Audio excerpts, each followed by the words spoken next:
Hi again, folks. In this video, the 10 greatest foreign Buffalo Sabres of all time. Coming up. All right, shout out goes to Chewy. Chewy, I'll give you my best crack at it. I slapped it together, no joke. I didn't give you enough effort, buddy. I just slapped this together and I said, be done with it. Because I wanted to get that other Jack video out there, but let's take a look at this.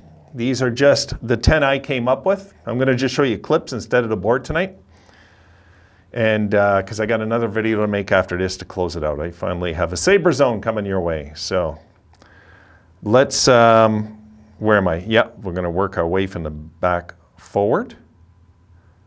All right, here we go. Let's start at number 10. And there you see Ales Kotelik from the Czech Republic. And I got him at number 10.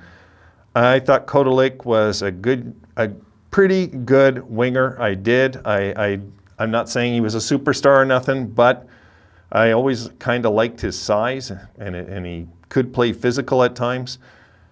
This is a thin list, guys. I really looked at the names, and I just picked out the 10, and I put them in the order I believe. Really. So I got Kotelik, and of course he was part of our 06-07 squads. That always comes into play for me, guys, is the playoffs. You know, when I see playoff games, I always go that route also.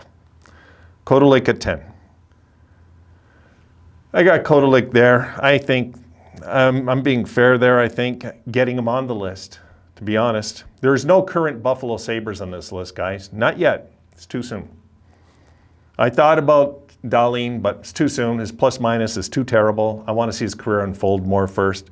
If he retired tomorrow, I'm sure I'd make another list and he'd make it, you know, that kind of thing. Okay, coming in at number 9. Here we go. I got Christian Ruutu from the 1980s team. I really liked Ruutu back in the day. I did. And of course, you know, he is intertwined in that Dominic Hasek deal. Let's not forget. So I liked Ruutu.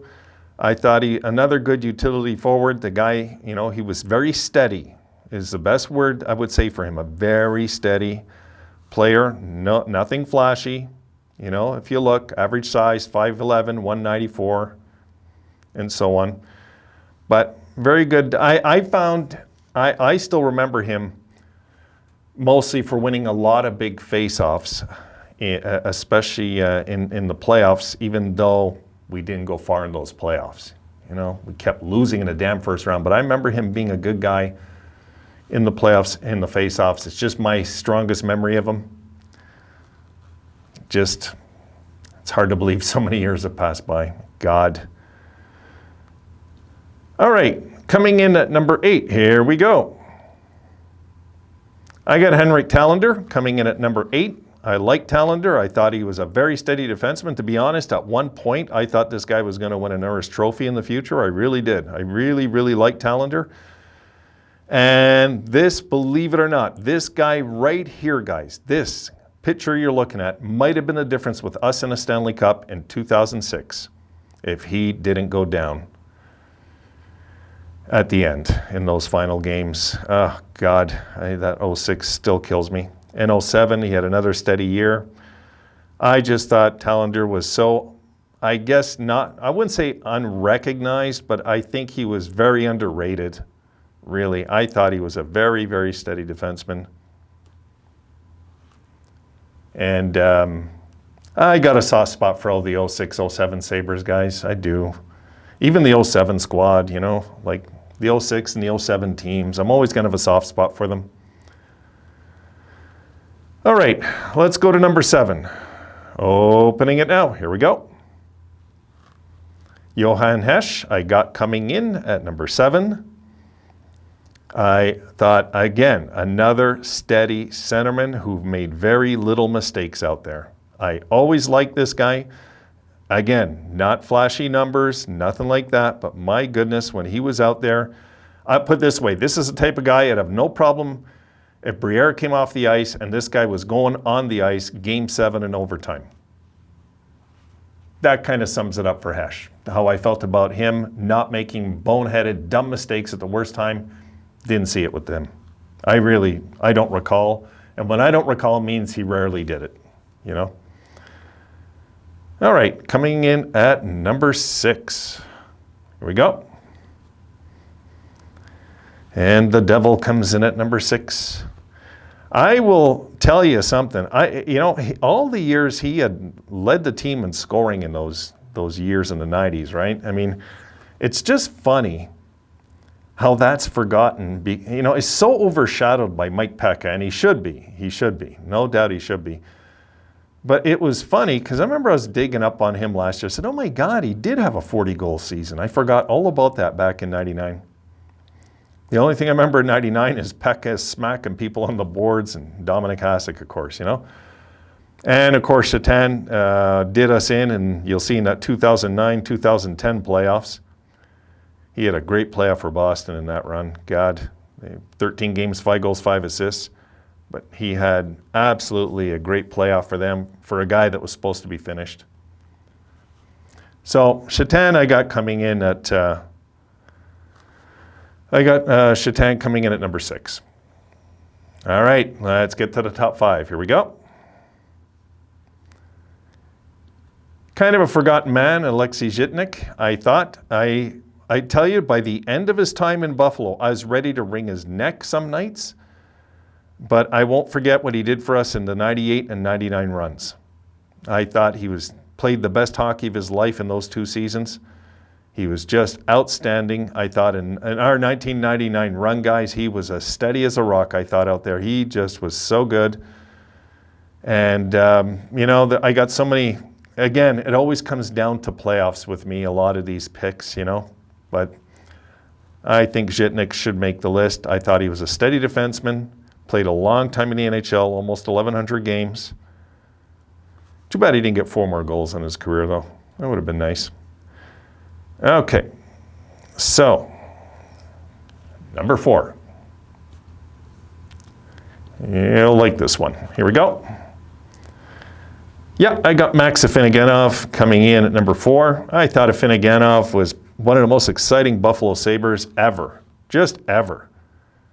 He might have been, okay, if I can say it, a Russian version of Gilbert Perreault, who wasn't a center and had no close, no finish.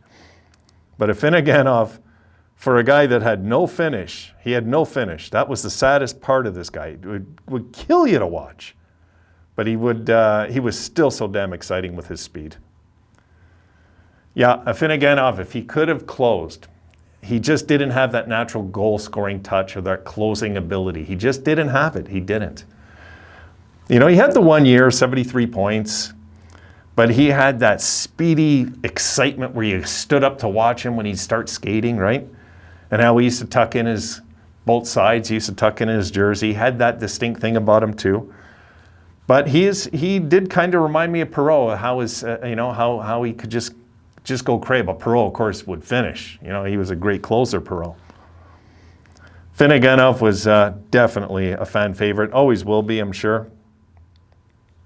But he used to frustrate me equally as much as I loved watching him. It frustrated me how much more goals he should have scored in his career. God. Okay, number 3. Yep, Thomas Vanek. So Vanek, there was a guy that could finish it off and score. Yeah, he could finish it off and score. Where I lost a lot of respect for Vanek, believe it or not, was when he was in Montreal that 1 year, okay? That 2013-2014 run, I got a good close view of Vanek in that playoffs. And guys, he was so damn lazy. He already had his mind in Minnesota. He already had his mind. He was there. And Montreal could have went to the finals, and he just was invisible. Even though his numbers don't look it, trust me, he was. I think he got most of those goals in 2 games in those 17. But, you know, Lindy caught on to that very early. You might recall in 06, didn't play him. Didn't play him. No.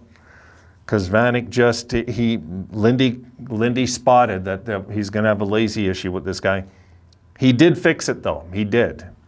In 07, he did fix it, I remember. He looked a lot better that playoffs. But the one before, he was invisible, you know. But Vanek, overall in his career, loved him, loved. I still remember, maybe you guys remember that penalty shot where Vanek's coming in and he just slows down and then he blasts a slap shot over Huet. I think it was Huet, and that's from Montreal. Vanek just winds up from like almost just inside the blue line and he blasts a slap shot and Huet just goes, and it's in the net. God, I was laughing. Yeah, I thought he never should have left Buffalo. He kind of lost his heart for hockey, I thought, when he left Buffalo. Felt like it anyway. Okay, number 2. Yep, Alexander the Great comes in number 2. He's got to. One of you guys have pointed out to me, hey, how come McGillney's name's not up for the my video with the 10 Sabres I'd like to see retire? I'd throw McGillney in there. I would. Yeah, he's another one that we could add on to that list. I would. I just wouldn't put him in front of the 10 that I put up there, though. I just really wouldn't, because McGillney, if you look, he really did have just one big year in Buffalo, which was the 76-goal season, right? But I mean, he had the 39, which was an excellent year, and really 2 30-goal seasons. But keep in mind, guys, the era, it was a bit more goal scoring back then. And he went on and had some big years elsewhere, you know. It's pretty easy to pick him number 2, though. You know, like McGillney was, he kind of changed the whole wave for all the wave of Russian players. It was him. It was him that, you know, just that alone is historical. I mean, what he did. But I would say McGillney, at first, when he first came into the NHL, he was one of my favorite players right away. And by the time he left Buffalo, I was frustrated with him by the time he left, because he'd always try the same play, try to do the fast deke between the legs, and the goalies caught on to it by then. But then he went on and I guess, adjusted some stuff he did, because he's still, look, he's a natural goal scorer, right? And without a doubt, number 1, here we go. The Dominator gets number 1 without a doubt. I mean, that's not even, it's a runaway at number 1, my God. So yeah, Dominik Hasek gets number 1. I can't even imagine where we would have been without Dominik Hasek in that late 90s team. I can't even imagine. We probably would have been a non-playoff team all decade. Really?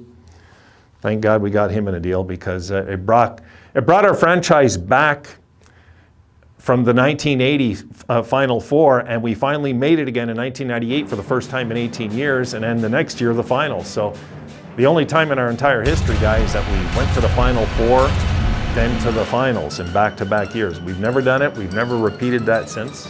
05-06 we came close, or 06-07 I should say. But if we could have went to the finals in 06 and then 07 went to the Final Four, you know what I mean? It could have been kind of the same, but all right, Chewy, that's it. I got videos to make. See you in the next one, guys.